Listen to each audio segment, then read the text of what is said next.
اعوذ باللہ من الشیطان الرجیم بسم اللہ الرحمن الرحیم۔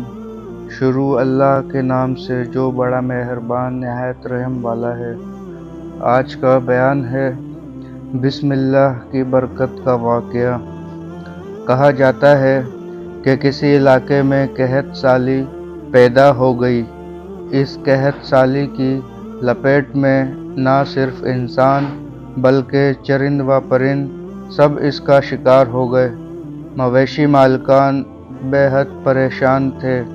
اس دوران ایک مسجد کے مولوی نے جمعے کے خطبے میں نہایت یقین کے ساتھ یہ بات بتائی کہ اللہ کا نام لے کر یعنی بسم اللہ پڑھ کر دریا کو حکم دیا جائے تو وہ بھی نافرمانی نہیں کرتا۔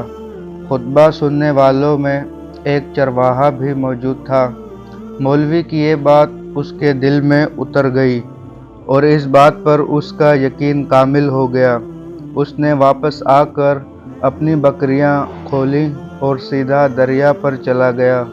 اونچی آواز سے بسم اللہ الرحمن الرحیم پڑھا اور دریا کو کہا وہ اپنی بکریاں چروانے کے لیے دوسرے پار جا رہا ہے اور اسے کہا کہ مجھے اپنے اوپر سے گزرنے دے۔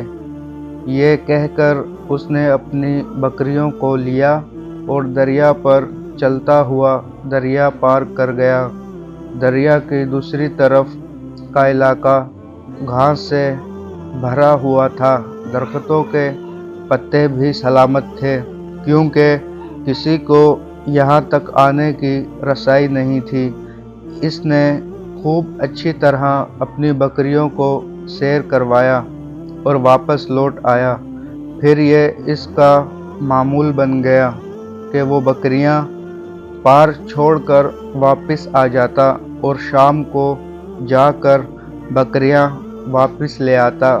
اس کی بکریوں کا وزن دگنا ہو گیا۔ لوگ چونک گئے اور اس سے پوچھا کہ وہ اپنی بکریوں کو کیا کھلاتا ہے۔ وہ سیدھا سادھا اور صاف دل نوجوان تھا۔ اس نے صاف صاف بات بتا دی کہ جناب میں تو بسم اللہ الرحمن الرحیم پڑھ کر دریا پر چل کر اپنی بکریاں دوسری طرف چروانے لے جاتا ہوں۔ یہ بات سب نے سنی مگر کسی نے اس چرواہے کی بات پر یقین نہیں کیا کیونکہ یہ ناقابل یقین بات تھی، مگر بات ہوتے ہوتے مولوی صاحب کے پاس پہنچ گئی۔ مولوی صاحب نے اس چرواہے کو بلایا اور سارا ماجرا پوچھا۔ اس چرواہے نے مولوی صاحب کو ہی حوالہ بنا لیا کہ مولوی صاحب میں تو آپ کا شکریہ ادا کرنے والا تھا۔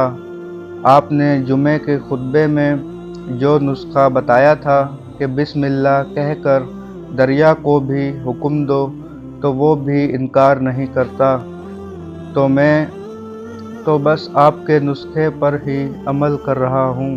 مولوی صاحب حیرت سے اس کے چہرے کو دیکھتے رہے۔ مولوی صاحب نے کہا بھائی صاحب ایسی باتیں تو ہم ہر جمعے میں کرتے ہیں، فقط ان کا مقصد لوگوں کا ایمان بنانا ہوتا ہے، مگر بکریوں والا ڈٹا رہا کہ میں تو بسم اللہ کہہ کر پانی پر چلتا ہوں اور بکریوں سمیت پانی پار چلا جاتا ہوں۔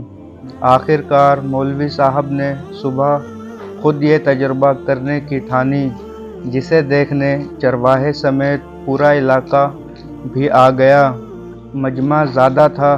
مولوی صاحب نے ایک دو بار سوچا کہ انکار کر دوں کہ کہیں ڈوب نہ جاؤں، مگر وہ جو مولوی صاحب کو کندھے پر اٹھا کر لائے تھے اب بھی جوش و خروش سے اللہ اکبر کے نعرے لگا رہے تھے اور مولوی صاحب کے حق میں تعریفیں کر رہے تھے۔ آخر کار مولوی صاحب نے اپنے ڈر کو دور کرنے کے لیے ایک رسہ منگوایا۔